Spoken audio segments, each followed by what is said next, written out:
Number പാറ്റേൺസിനെ കുറിച്ചാണ് ഇന്ന് നമ്മൾ ഡിസ്കസ് ചെയ്യാൻ പോകുന്നത്. 10ാം ക്ലാസ്സിലെ ആദ്യത്തെ ചാപ്റ്ററായ അരിത്തമെറ്റിക് സീക്വൻസിൽ ആദ്യമായിട്ട് പഠിക്കാനുള്ളത് നമ്പേഴ്സിനെ കുറിച്ചാണ്. ഈ നമ്പേഴ്സിലൂടെയാണ് നമ്മൾ ഈ ചാപ്റ്ററിലൂടെ കടന്നു പോകുന്നത്. ആദ്യം പഠിക്കാനുള്ള നാച്ചുറൽ നമ്പേഴ്സിനെ കുറിച്ചാണ്. നാം കടന്നു പോകുന്നത് ഈ നാച്ചുറൽ നമ്പറിലൂടെയാണ്.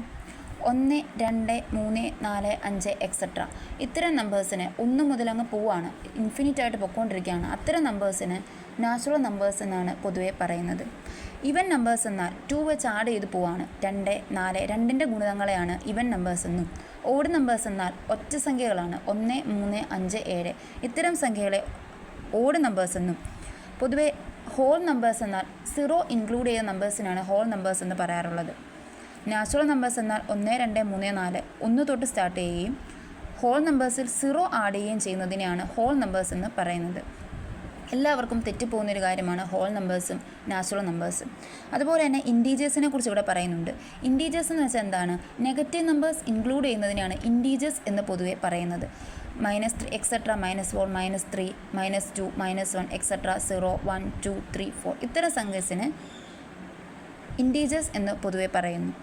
അതുപോലെ തന്നെ റാഷണൽ നമ്പേഴ്സ് എന്നാൽ 1/2, -3/4, 0.25, 1/3, 1/4, 1/5 ഇത്തരം സംഖ്യകളെ റാഷണൽ നമ്പേഴ്സ് എന്നും.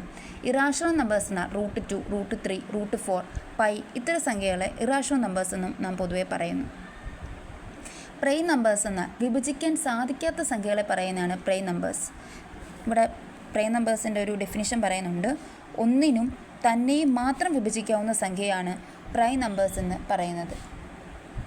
പ്രൈം നമ്പേഴ്സ് എന്നാൽ 2 ഇവിടെ പ്രൈം നമ്പേഴ്സിനെ പറയുന്നുണ്ട്. 2, 3, 5, 7 ഇവിടെ 2നും 3നും 5നും 7 എക്സെട്ര ഇനിയുമുണ്ട്.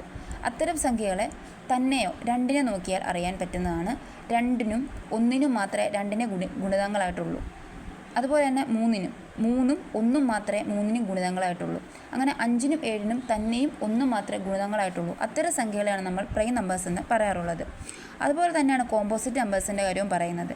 കോമ്പോസിറ്റ് നമ്പേഴ്സ് എന്ന് വെച്ചാൽ വിഭജിക്കാവുന്ന സംഖ്യകളെയാണ് നമ്മൾ കോമ്പോസിറ്റ് നമ്പേഴ്സ് എന്ന് പറയുന്നത്.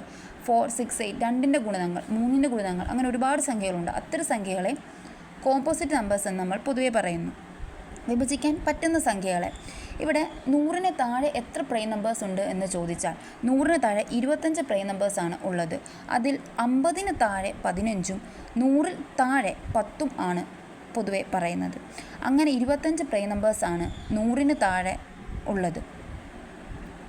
ഇത്രയും കാര്യങ്ങൾ നമ്മൾ ഈ ഒരു ചാപ്റ്റർ പഠിക്കുന്നതിന് മുൻപ്